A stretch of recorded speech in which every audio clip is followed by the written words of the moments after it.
Hello, geometry students. We are ready to finish off section 8.4, our SOHCAHTOA or our trig section.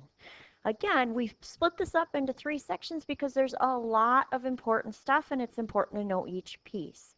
So in section 8.4a, we talked about just SOHCAHTOA and identifying and little side problems with Pythag. In 8.4b, we set up trig problems, use sine, cosine, or tangent to find a missing side.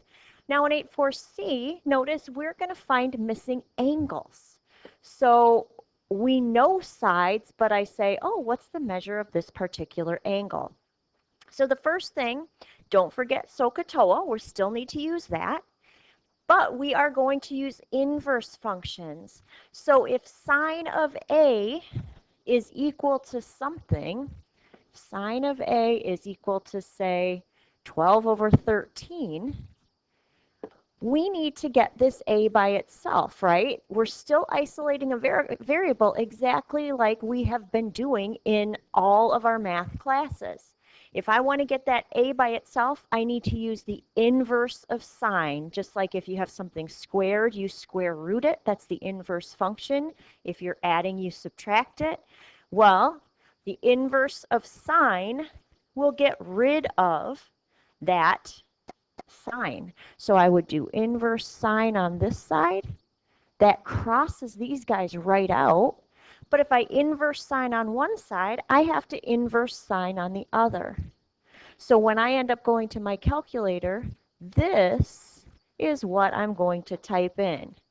There is an inverse sine button on your calculator. It's probably the second and then the sine button. And it does say sine to the -1. So same way it works if I've got cosine of A is equal to something. If I inverse cosine both sides, that crosses out. It leaves me with just an A, and then I'm going to end up doing the inverse cosine of whatever that fraction or decimal or value was. And same with tangent. If I want to get the A by itself and I've got tangent of A equals something, I'm going to inverse tangent both sides, and that's going to get that by itself.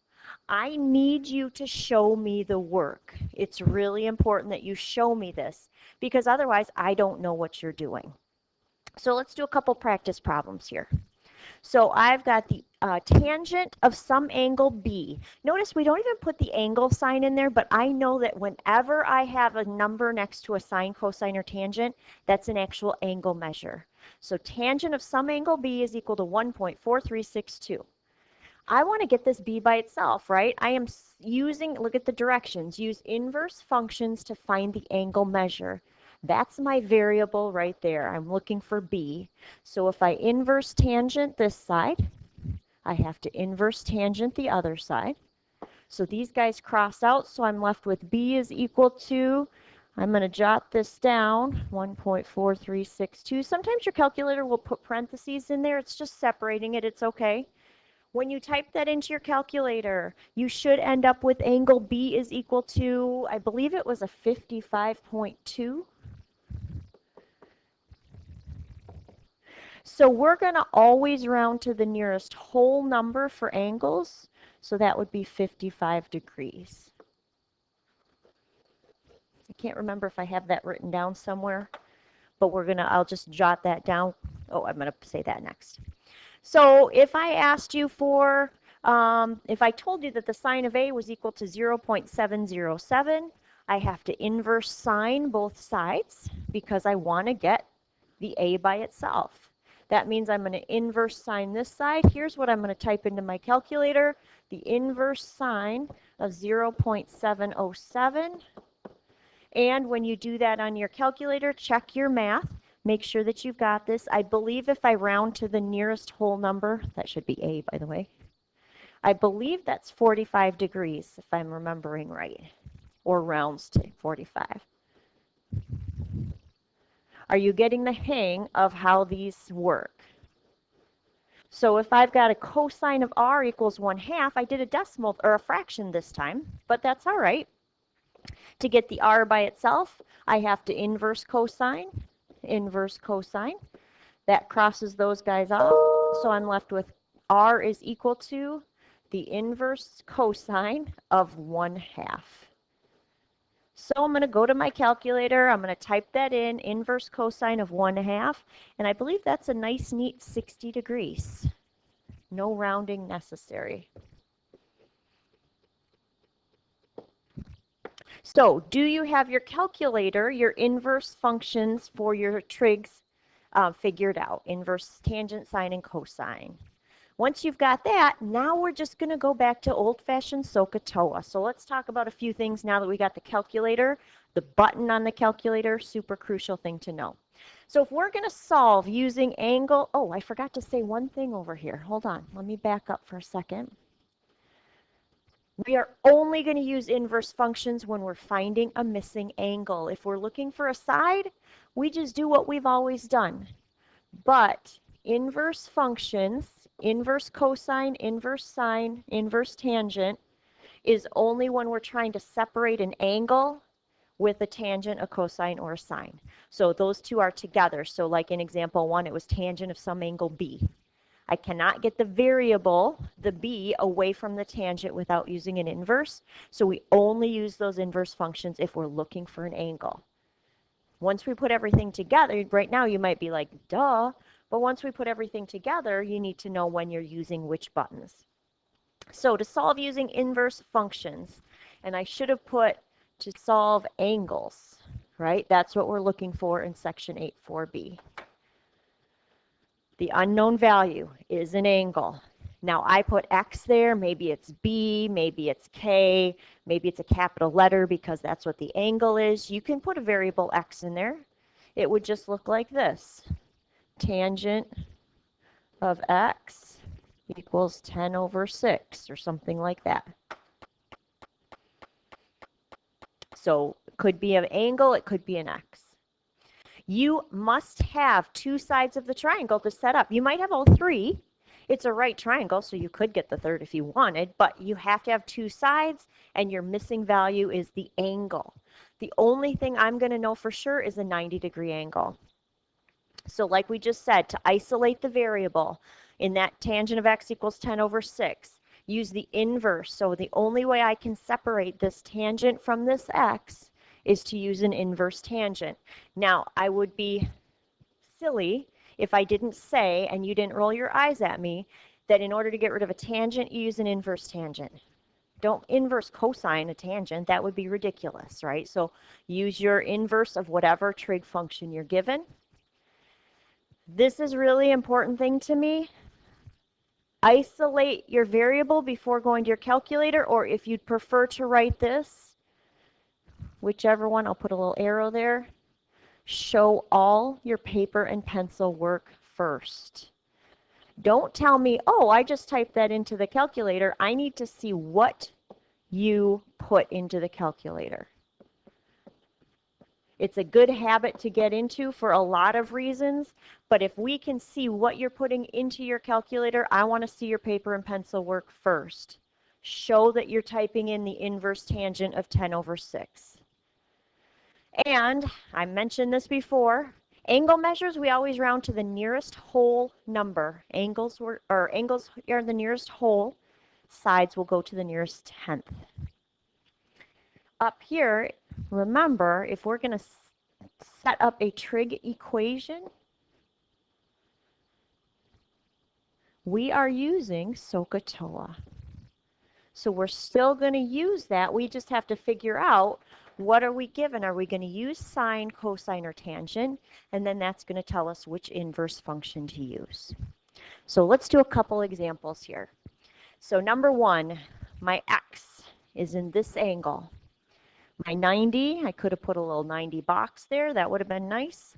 So I'm looking for an angle. I have two sides of that triangle.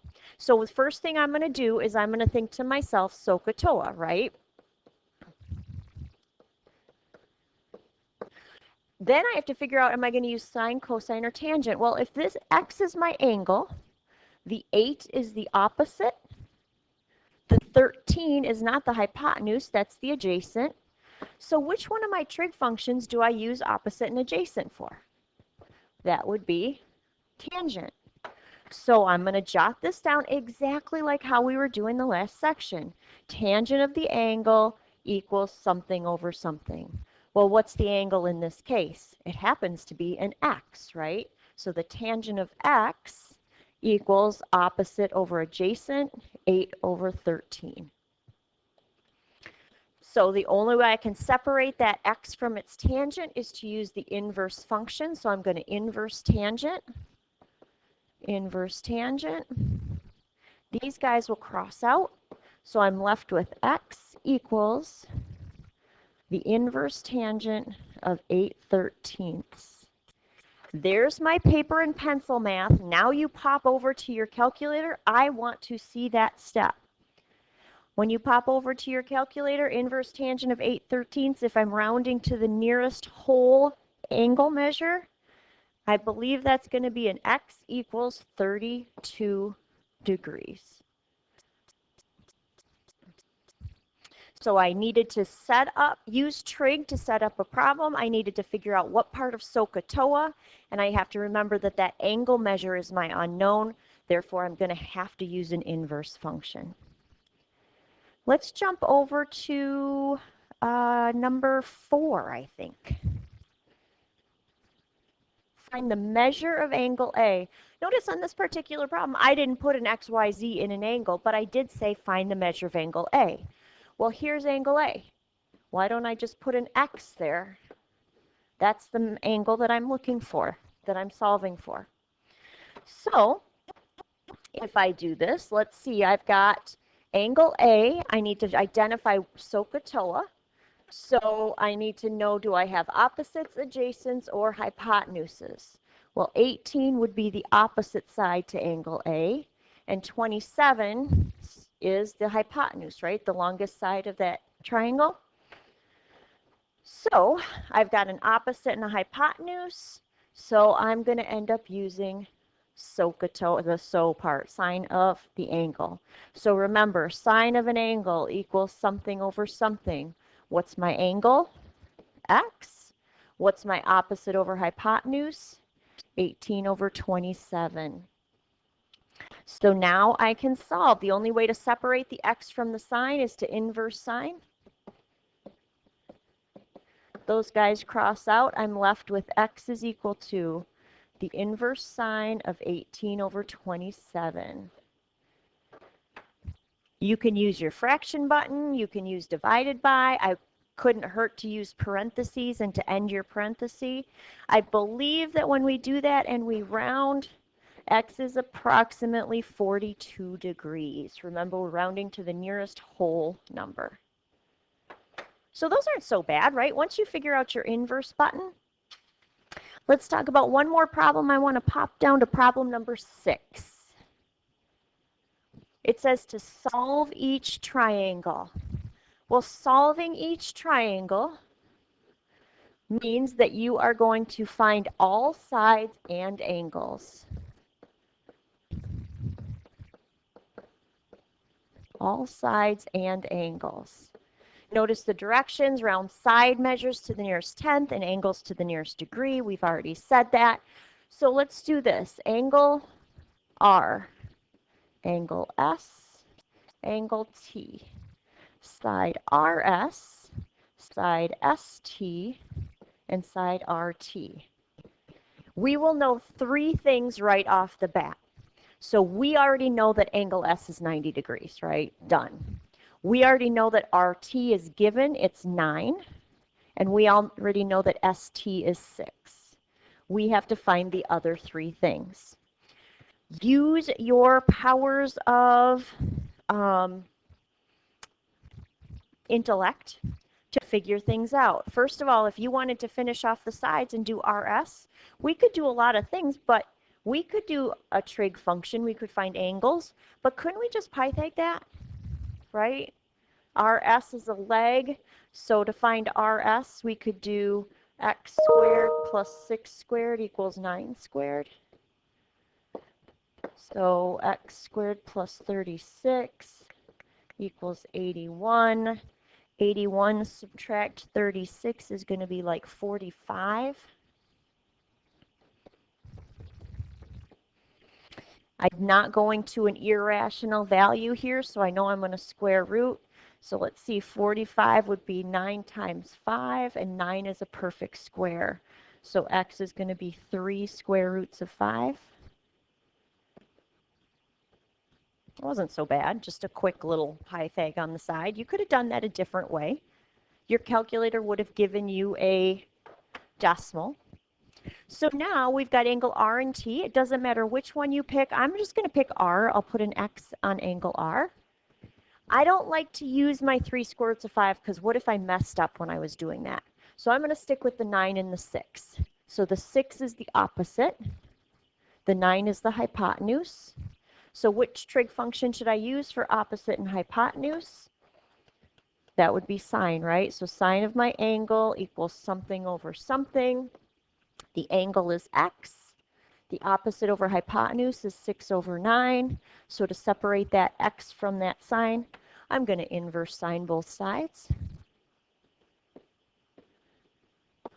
So x is equal to the inverse sine of 6/9. If you wanted to simplify, you could. You can leave it as 6/9, whatever makes you happiest. And I think that's going to be 42, I think. 42 for angle R. Now here's the thing. You want to make your life easy, right? If angle R is 42, angle S is 90, we need to know angle T. We could do a trig function. We could do an inverse cosine and figure that out. Or couldn't we just use the triangle sum theorem? 42 plus 90 plus x has to equal how many degrees? There's always 180 degrees in a triangle, right? So I believe that's going to be 48, and I didn't even have to do another trig function. By the way, if I had done a trig function to find side RS, I would have used my 42 or my 48. It would have been approximately 6 point something, maybe 6.7. So if you had that down, I would know why. If I see Pythag, I'm going to expect a radical answer. If I see a trig function, I'm going to expect a rounded answer to the nearest tenth. So use some of your old stuff. Use Pythag if you can. Use triangle sum theorem if you can. You don't have to do trig for every single problem unless you like doing trig for every single problem. So that is it for section 8.4, using inverse functions to find angles.